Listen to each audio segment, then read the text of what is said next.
Okay चलिए show की शुरुआत करेंगे और जैसे मैंने कहा कि अगले 1.5 घंटे शेयर में रहेंगे आपके साथ। Share good afternoon. Good afternoon. और देखिए क्या शानदार मार्केट रही और ट्रेंड बरकरार है। और आज भी नहीं, हमने कल भी ये बात की थी कि ट्रेंड इंटैक्ट है।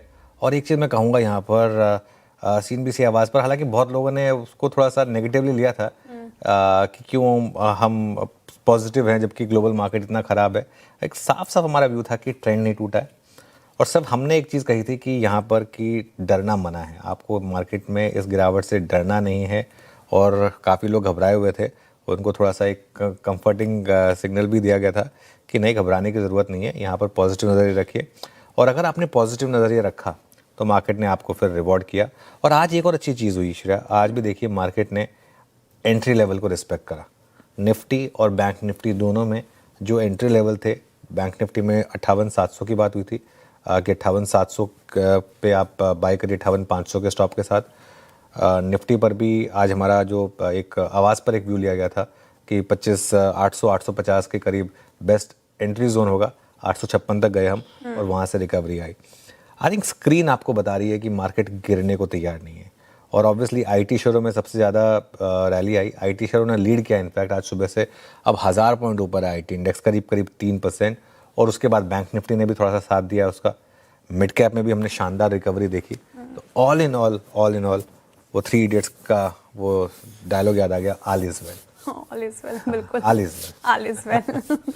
बिल्कुल मार्केट में फिलहाल तो वेल ही नजर आ रहा है। कहीं ना कहीं ट्रेड डील को भी भाप रहा हो बाजार। आपसे और बेहतर तरीके से समझेंगे कि मार्केट में जिस तरीके से तेजी आई है अब इसके मायने क्या हैं। साथ ही आज रिकवरी अच्छी थी और जो सुबह स्ट्रैटेजी बताई गई थी बाय ऑन डिप्स की, वही काम आती हुई नजर आई। जो सुबह बताया गया था वो सटीक होता हुआ नजर आया।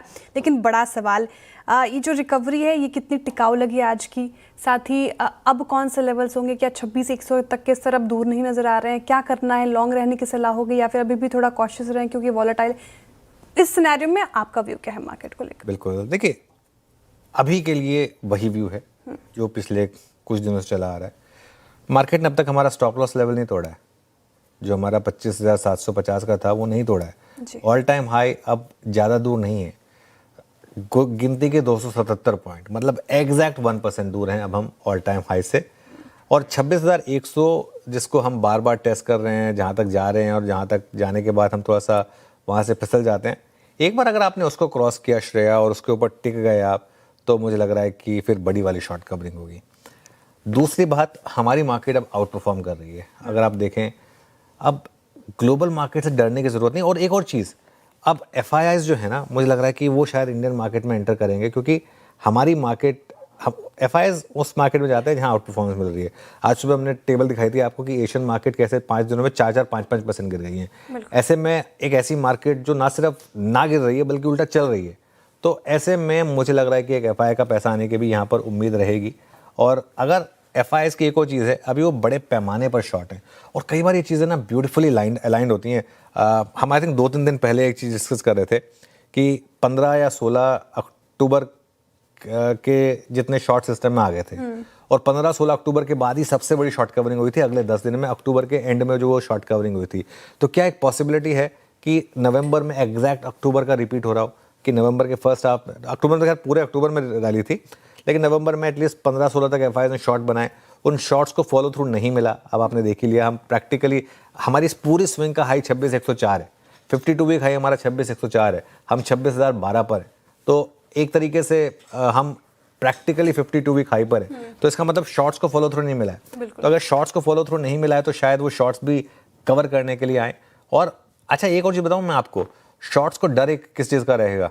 शॉर्ट्स को डर इस चीज़ का रहेगा कि किसी भी दिन रात को अनाउंसमेंट आ जाएगी, डोनाल्ड ट्रंप अपने ट्रुथ सोशल पर डालते हैं कि हमने इंडिया के साथ ट्रेड डील कर ली है, और अगले दिन निफ्टी उसकी वजह से 300 या 400 पॉइंट का गैप अप हो गया। क्योंकि जिस दिन भी वो होगा, एक बार के लिए तो आपको गैप अप मिलेगा, भले ही उसमें सेलिंग आ जाए, लेकिन एक बार के लिए तो 300-400 पॉइंट का गैप अप आपको मिलेगा। तो अगर ऐसा हो गया तो फिर तो आपको कवरिंग का भी मौका नहीं मिलेगा। तो इसके लिए ये आई थिंक एक रीज़न है कि मार्केट में मंदी नहीं आती है, तेज़ी आती है, और मंदी आती भी तो टिकती नहीं है। अब लेवल स्पेसिफिक, और अगर मैं इंडेक्स पर अप्रोच की बात करूं, निफ्टी पर लॉन्ग रहें और हर गिरावट में अपनी पोजीशन ऐड करें। यहाँ पर 26,000 के ऊपर अब आप टिक रहे हैं वापस एक बार, यहाँ पर छोटे टारगेट्स होंगे 26,050 के और 26,100 के, लेकिन बड़े टारगेट्स पर फोकस करें, क्योंकि एक बार उसके ऊपर अगर आप निकले तो 26,250 से 26,300, जहाँ पर फाइनली आपका ऑल टाइम हाई प्लेस्ड है 26,277 का, वहाँ तक भी जाने का आपको मौका मिलेगा। हाँ, एक चीज़ अब आप कर सकते हैं, अब अपने ट्रेलिंग स्टॉप लॉस को बढ़ा दें, अब 25,850 पर ले आएं इसको क्लोजिंग बेसिस पर। इंट्राडे में भले ही थोड़ा और आप उसको स्कोप रखना चाहें, लेकिन क्लोजिंग बेसिस पर अब 25,850 पर ले आएं। अभी भी 25,850 के अगर आप स्टॉप पकड़ के चलें और 26,300 26,400 के टारगेट पकड़ के चलें तो रिस्क रिवॉर्ड काफ़ी शानदार है यहाँ पर। बैंक निफ्टी की जहाँ तक बात है, बैंक निफ्टी में हर डिप पर बाइंग करें और अपना स्टॉप लॉस रखें 58,500 का। आज भी देखिएगा शानदार तरीके से बैंक निफ्टी ने एग्जैक्ट उस पॉइंट से, हमने 58,700 की बात की थी, 58,700 से ही घुमा है एग्जैक्टली, और वहाँ से आप देखिए करीब करीब 350 पॉइंट की रैली दी है बैंक निफ्टी ने। तो इससे अच्छा इंडेक्स नहीं है इस समय, ये अभी भी एक आउट परफॉर्मिंग इंडेक्स है। आज निफ्टी ज़्यादा चल गया क्योंकि आईटी चला है, लेकिन ओवरऑल अगर आप मुझे पूछेंगे तो अभी भी बैंक निफ्टी रिलेटिवली बेटर है, और 59,500 और 60,000 ये टारगेट मुझे लग रहा है कि यहाँ से आ सकते हैं बैंक निफ्टी में। ये मेरा एक व्यू रहेगा मार्केट के ऊपर। ओके, तो निफ्टी, बैंक निफ्टी के लिए व्यू लेवल्स बता दिए गए हैं। बैंक निफ्टी रिलेटिवली स्ट्रॉन्ग नजर आ रहा है और 26,100 के पार अगर निकलता है निफ्टी तो 26,300 तक इस तरह देखने को मिल सकते हैं। तो फिलहाल बाय ऑन डिप्स की स्ट्रैटेजी और थोड़ा ऑप्टिमिस्टिक व्यू है। लेकिन आपने जिक्र किया आईटी का। आईटी, मुझे याद है आपने पॉजिटिव व्यू लिया था पिछले कुछ दिनों में, जब H1B वीज़ा वाला बयान भी आया था, उसके बाद भी आपने पॉजिटिव व्यू लिया। ट्रेड डील को लेकर जिस तरीके से बुकाहट है उसके बाद भी आपने पॉजिटिव व्यू लिया, और आज वो होता हुआ दिखा। 3% निफ्टी आईटी आप शानदार रैली इस पर्टिकुलर काउंटर में, इंडेक्स में। अब क्या व्यू बन रहा है निफ्टी आईटी को लेकर, कितनी टिकाऊ लग रही है और क्या करना चाहिए? देखिए 3-4 चीज़ें एक साथ हो गई। कल इन्फोसिस के बायबैक की डेट अनाउंस हो गई, तो उससे सबसे बड़े स्टॉक में सबसे बड़ा स्टॉक टीसीएस है, लेकिन अभी भी अगर फ्लोटिंग स्टॉक के हिसाब से देखा जाए तो इन्फोसिस को लोग सबसे बड़ा बेल वेदर मानते हैं आईटी के लिए। तो सबसे पहले तो उसकी वजह से आज सबसे जो पहला मूव आया वो इन्फोसिस का था। सुबह खुलते ही इन्फोसिस ने एक गैप अप दे दिया, और जब इन्फोसिस चलता है ना तो उसके बाद फिर टीसीएस और बाकी स्टॉक चलते हैं। और एक चीज़ मैं बार बार कह रहा हूँ, हमारा नैस्डैक के साथ एक 1-to-1 कोरिलेशन नहीं है। नैस्डैक में जो स्टॉक्स हैं वो पूरे के पूरे अब ये एआई वाले स्टॉक्स, रोबोटिक्स वाले स्टॉक्स, इस तरीके के स्टॉक्स हैं बेसिकली, उनका हमारी आईटी से कोई लेना देना नहीं है। तो I think in one way I am happy कि ये जो एक 1-to-1 था कि अगर नैस्डैक गिर गया तो इंडियन आईटी भी गिर जाएगा, अब वो होना बंद हो गया है। तो इसके लिए आईटी शेयरों पर मार्केट को बहुत सारे ट्रिगर मिले और इस वजह से मार्केट में चला। I think mid cap IT में पिछले कई दिनों से अगर आप देखें सेंस बन रही थी। I think for example LTTS का चार्ट देखते हैं, पिछले हफ्ते ही हमारे चार्ट जीपीटी में भी आया था जब हमने थोड़े से 1-2 कैश स्टॉक्स भी डिस्कस करे थे, तो इसके लिए यहाँ पर वो मूव आ गया। लेकिन असली मुझे लग रहा है कि एक सेंस मार्केट को ये भी आ रही है, आईटी गिरा क्यों था बीच में? पहले आईटी गिरा इसलिए था क्योंकि ये कहीं ना कहीं एक रिस्क आ गया था कि जब भारत और अमेरिका के रिश्ते इतने खराब हो गए थे कि कहीं ना कहीं जाकर आईटी पर भी कहीं टैरिफ ना आ जाए। कहीं वो H1B वीज़ा वाला जो मामला आया था, उसके बाद एक के बाद एक जो डोनाल्ड ट्रंप ने यू टर्न मारे हैं, उसके बाद से आप देखें तो आईटी आउट परफॉर्म ही कर रहा है। बस बीच में थोड़ा सा गिर गया था 200 डे मूविंग एवरेज के आसपास आकर, लेकिन आईटी में मुझे लग रहा है कि अभी भी, और आईटी में अभी भी लार्ज कैप आईटी में वैल्यूएशन कंफर्ट है, तो इस वजह से मुझे लग रहा है कि यहाँ पर अभी भी अच्छे मूव्स रहेंगे शेयर। बिल्कुल, आईटी की चर्चा कर ली। मिड कैप्स को लेकर भी मेरा सवाल है। Monday mid caps life time high touch किया, कल थोड़े गिरे, आज भी निचले स्तरों से रिकवरी दिखाई, लेकिन स्मॉल कैप थोड़ा डामाडोल, इसलिए ब्रेथ थोड़ी डिक्लाइंस के फेवर में। लेकिन मूड माहौल कैसा लग रहा है मिड कैप और स्मॉल कैप? बिल्कुल, चलिए आपने मिड कैप और स्मॉल कैप पे पूछ लिया तो एक काम करते हैं, पहले वो हमारे जो आज का जो रफ्तार के घोड़े और फिजदी स्टॉक्स है वो डिस्कस कर लेता हूँ, उसके बाद मैं आपको उस सवाल का जवाब दे देता हूँ।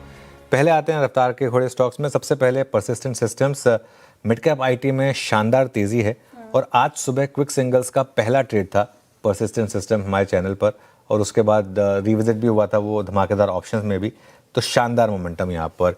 एलटीटीएस हमने चार्ट जीपीटी में लिया था, आई थिंक लास्ट वीक लिया था ये, और ट्रायंगल ब्रेकआउट बताया था। और ट्रायंगल ब्रेकआउट में हमेशा एक चीज़ हमने डिस्कस की है, हमेशा उसको फिर थोड़ा सा मीडियम टू लॉन्ग टर्म के हिसाब से सोचिए, क्योंकि वो ट्रायंगल ब्रेकआउट जो होते हैं ना वो लॉन्ग टर्म के हिसाब से मैसिवली पॉजिटिव होते हैं।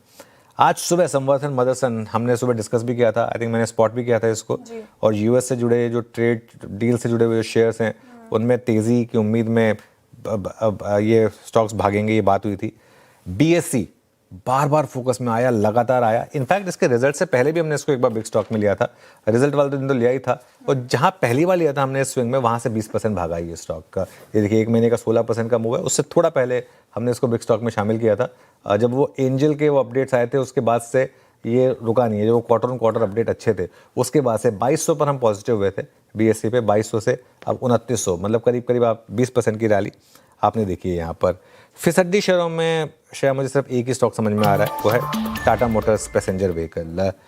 और यहाँ पर क्लियरली एक डी रेटिंग हो रही है। वो एक्चुअली बताऊँ ना, मैं हैरान था जब टाटा मोटर्स पे वो, जब ये कंबाइंड स्टॉक था, जब वो JLR पे वो साइबर अटैक हुआ था, तब स्टॉक गिरा नहीं था मिराकुलसली, जबकि बहुत क्लियर था कि 2 वॉशआउट क्वार्टर होंगे। उसके बावजूद शायद मार्केट उस डीमर्जर की वेट कर रहा था, लेकिन जब से नंबर्स आए हैं उसके बाद से इस शेयर में लगातार गिरावट जारी है।